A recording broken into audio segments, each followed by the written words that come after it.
ஹாய்ங்க, welcome to game travel vlogs. ஒரு நாள் trip மாதிரி போகலாம் அப்படின்னு பிளான் பண்ணி பர்னோலேருந்து ஒரு 30 கிலோமீட்டர் டிஸ்டன்ஸில் இருக்கிற ஹூஸ்ட் பிஸ்டே அப்படின்ற ஒரு சிட்டிக்கு தாங்க கிளம்பிட்டோம். இந்த ட்ரெயின் ஜேர்னி ஒரு 30 to ஒரு 50 மினிட்ஸ் எடுத்துருக்கோங்க. மொத்தம் 8 ஸ்டாப்ஸ் இடையில இருந்துச்சு. இந்த ட்ரெயின் ஜேர்னி எப்படின்னா, மொத்தமாக சிட்டியை விட்டு அவுட் சைடு இந்த நாள் சிட்டி பில்டிங்ஸ் அப்படியே பார்த்துட்டு இருந்தபோது இது கொஞ்சம் டிஃப்ரெண்ட்டாக இருந்துச்சுங்க. அங்கே இருக்கிற வில்லேஜ், குட்டி குட்டி வீடு, அப்புறம் ஏதோ இண்டஸ்ட்ரியல் மாதிரி வச்சுருந்தாங்க, கராஜ் மாதிரிலாம் நிறையா இருந்துச்சு. அது ஒவ்வொரு ஸ்டாப்லேயும் அது நிற்கிறப்போ அதை பார்த்துட்டு போகவே ரொம்ப அழகாக இருந்துச்சுங்க. அப்புறம் இந்த ஹூஸ்ட் பிஸ்டே வந்து எதுக்கு ஃபேமஸ்ன்னு சொல்கிறாங்கன்னா, ஒயின் ப்ரொடக்ஷனுக்கும் அந்த கிரேப்ஸ் வளர்க்குறதுக்கும், அப்புறம் ஆல்மண்ட் மரம் வந்து நிறையா இருக்குன்னு சொல்கிறாங்கங்க. மத்திய ஐரோப்பியாவிலே இங்கே தான் ஆல்மண்ட் தோட்டம் வந்து ரொம்ப ஜாஸ்தியாக இருக்குது அப்படின்னு சொல்கிறாங்கங்க. இங்கே பாருங்கள் எவ்வளோ அழகாக க்ரீனரிஸாக இருக்குது. அது இப்போ தானே இந்த குளிர்காலம் முடிஞ்சு இந்த ஸ்ப்ரிங்குன்னு சொல்லுவோம், இந்த இலையெல்லாம் தழுக்கும்ல, அந்த அழகாக எல்லாமே பசுமையாக இருந்துச்சுங்க. குட்டி குட்டி வீடு, அது நம்ம ஊரில் பார்க்குற மாதிரியே இருந்துச்சு. சிட்டி மட்டும்தான் ரொம்ப பெருசாக கட்டடமாக இருக்குது. அங்கெல்லாம் பார்த்தோன்னா ரொம்ப குட்டி குட்டி வீடு, நிறைய ஜன்னல் வச்சு வீடாக தான் இருந்தது. அவ்வளோ ஜன்னல்லாம் ஒரு வீட்டில் இருக்குமா அப்படின்ற ஆச்சரியத்தோடு பார்த்துட்டே போயிட்டுருந்தோம். அப்புறம் ஒவ்வொரு ஸ்டாப்பில் இறங்கும் போதும் அந்த ட்ரெயினில் எப்படி அனௌன்ஸ் பண்ணுவாங்க, அது அந்த லாங்குவேஜில் தான், செக் லாங்குவேஜில் தான் பண்ணுவாங்க. அதனால நம்ம அதை பார்த்து புரிஞ்சுட்டு இறங்கிடணும் கரெக்டான ஸ்டாப்பில். கொஞ்சம் நேரம் தான் நிற்கும், ஒரு 3 to 4 மினிட்ஸ் தான் நிற்கும், உடனே எடுத்துருவாங்க. ஸோ நம்ம தூங்கிடாமல் பார்த்து முழிச்சு இறங்கி ஏறிடணும். இதுதான் ஒரு ஸ்டேஷன். அதேமாதிரி அடுத்து ஒரு குட்டி கிராமம் மாதிரி வரும். அடுத்து கொஞ்சம் அப்படி க்ரீனரிஸாக வரும். அண்ட் அகெயின் ஸ்டேஷன், அந்த மாதிரியாக போயிட்டு இருந்துச்சுங்க. இந்த மாதிரி க்ரீன் லேண்ட்லாம் பார்க்குறது இங்கே ரொம்ப கஷ்டம்தான். இங்கே எப்பவுமே மோஸ்ட்லி சிட்டி பில்டிங்ஸ், கட்டடம், பாக்ஸான பில்டிங்ஸ் அந்த மாதிரி தான் பார்த்துட்டு, இந்த மாதிரிலாம் பார்க்குறப்பவே ஏதோ நம்ம ஊரில் இருக்கிற மாதிரியே எனக்குலாம் ஒரு ஃபீலிங் வந்தது. அப்புறம் கடைசியாக எங்கள் ஸ்டாப் ரீச் ஆனோடனே இறங்கிட்டோம். இதுதான் எங்களோட ஸ்டாப்பு. அங்கேயும் அதே மாதிரி தான், குட்டி குட்டி வீடு எல்லாமே ஒரே மாதிரி தான் இருந்தது. ஒரே குட்டி குட்டி வீடு, நிறைய ஜன்னல் வச்ச வீடு, அந்த மாதிரியாக தான் இருந்தது பார்க்குறப்போ. இப்போ நாங்கள் இறங்கும்போது எங்களோட ப்ளைஸை அனௌன்ஸ் பண்ணோன்னே நாங்கள் ஸ்டேஷன்லேருந்து இறங்கினோம். ஸ்டேஷனை விட்டு இறங்கினோன்னே எங்களுக்கு ஒரு பயங்கரமான அது என்னது சொல்கிறது, என்னடா அப்படின்னு பார்த்தா மழைங்க. ஸ்டேஷனை விட்டு இறங்கினோடனே மழை. நல்ல வேளை நாங்கள் குடையெல்லாம் எடுத்துகிட்டு வந்திருந்தோம், அதனால் அதை வச்சு மேனேஜ் பண்ணிவிட்டு போயிட்டுருந்தோம். கொஞ்சம் தூரம் தான். நாங்கள் போகிற இடம் வந்து ரயில்வே ஸ்டேஷன்லேருந்து வாக்கபிள் டிஸ்டன்ஸ் தாங்க. அதுவுமே எப்படின்னா, ஊருக்குள்ளே நிறைய ஸ்ட்ரீட் எல்லாம் அப்படியே கடந்து போகிற மாதிரி தான் இருந்துச்சு. அழகழகான வீடுங்க, அந்த பழைய காலத்து வீடு, நல்ல மரத்துலேயே பண்ணியிருக்காங்க. அப்புறம் அங்கெல்லாம் ஆள் இருக்காங்கன்னானே தெரியல.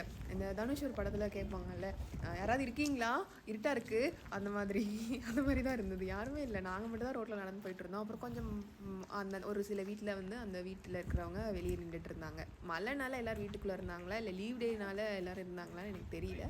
பட் நல்லா இருந்தது பார்க்கும் போதே. அழகாக அவங்க வேலை செய்கிறதுக்கான ஒரு குட்டி குட்டி அண்டர் கிரவுண்ட் மாதிரி வீடு. அப்புறம் நான் நினைக்கிறேன் எல்லார் வீட்லேயும் அந்த ஒயின் ப்ரொடக்ஷன் பண்ணுவாங்கன்னு. அவங்க அந்த குட்டி குட்டி பேரல் மாதிரிலாம் எல்லா வீட்டு முன்னாடியும் இருந்துச்சு. அண்டர் கிரவுண்டில் ஏதோ எழுதி போட்டு வச்சுருந்தாங்க. இங்கே வந்து ஒயின் ஃபெஸ்டிவல்னே கொண்டாடுவாங்களாம். இந்த ஊர் வந்து கிரேப் செடி வளர்க்குறதுக்கு ரொம்ப ரொம்ப ஃபேமஸான ஊராம். அப்புறம் மோஸ்ட்லி வந்து இங்கே குளிர்னால, சன் அவ்வளோவா வராதனால எல்லாரோட வீட்லேயுமே அதிகமாக ஜன்னல், அந்த கண்ணாடி ஜன்னல் வச்சு வச்சுருக்காங்கங்க. வர சன் வந்து நல்லா உள்ளே வரட்டும் அப்படின்ற பட்சத்தில்.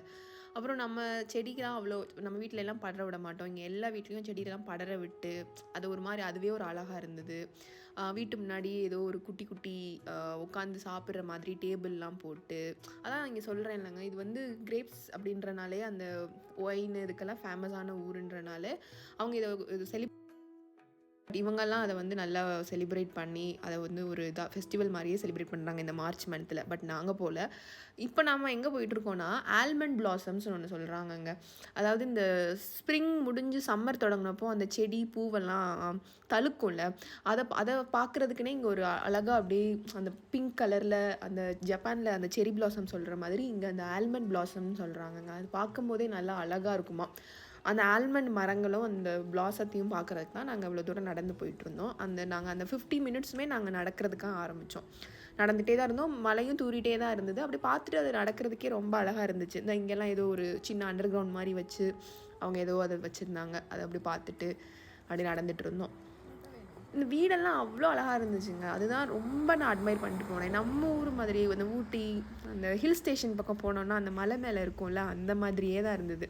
நான் இந்த பிளாசம்னா இந்த மாதிரி தான் இருக்கும். இந்த செடியை பாருங்கள் பிங்க் கலராக இருக்கா. அதாவது அந்த வின்டரில் காஞ்சு அப்படியே என்ன சொல்கிறது இலையெல்லாம் உதிர்ந்து போயிருக்கும்.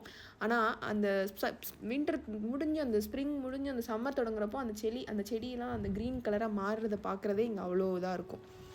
ஸோ அப்படியே பார்த்து நடந்துகிட்டே போயிருந்தோம். கொஞ்சம் தூரம் தான் அது. நடந்துகிட்டே நாங்கள் எல்லோரும் நடந்துட்டு பேசிகிட்டே போகிறனால எங்களுக்கு ஒரு பெரிய வித்தியாசமும் இல்லை. இது ஹில் ஸ்டேஷனால் அந்த ரோடே ஒரு மாதிரி ஸ்லாண்டிங்காக ஸ்லோப்பாக அப்படி ஏறுற மாதிரி தான் இருந்தது.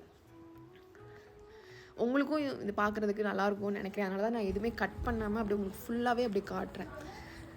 அப்படியே நடந்துகிட்டு இருந்தோம். எல்லா வீட்லேயுமே இங்கே பாருங்களேன் அந்த கதவு அது எல்லாமே ஒரு அண்டர் கிரவுண்டில் இருக்கிற மாதிரியே இருக்கும். நல்லா இருந்தது பார்க்குறதுக்கு.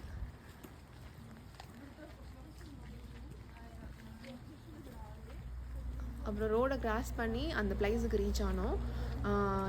எங்களுக்கு முன்னாடி இருந்தே அங்கே பீப்புளெலாம் போயிட்டு வர ஆரம்பிச்சிட்டாங்க. மழைனால நடக்கிறதுக்கு கொஞ்சம் கஷ்டமாக இருந்தது. மற்றபடி நல்ல பிளேஸுங்க, ரொம்ப காமான பிளேஸு. அந்த மலையை ரீச் ஆனோடனே நமக்கு அதோட அவ்வளோ ஒரு ரெஃப்ரெஷிங்காக இருந்துச்சு. நம்ம அங்கே போனோடனே அதை பார்க்குறதுக்கே அந்த பீப்புளு அங்கே இருந்தவங்க அதெல்லாம் பார்க்கும்போது.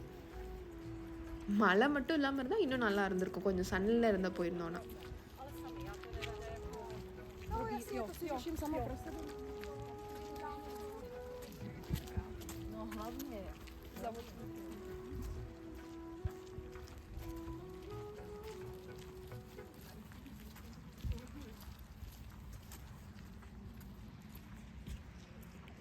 இன்னும் இதெல்லாம் வரும் இனிமேல் தான். சம்மர் அப்போ நல்லா க்ரீன் ஆயிரும். எல்லாமே பார்க்குறதுக்கு இன்னும் அழகாக இருக்கும். நிறைய இந்த மாதிரி குட்டி குட்டி நியூஸ் எல்லாம் உங்கள்கிட்ட நான் ஷேர் பண்ணிகிட்டே இருக்கேன். மறக்காமல் நம்ம சேனலை தொடர்ந்து பாருங்கள். Hello, where are you going? Where are we going? Almond Tota. Yeah, almond farm.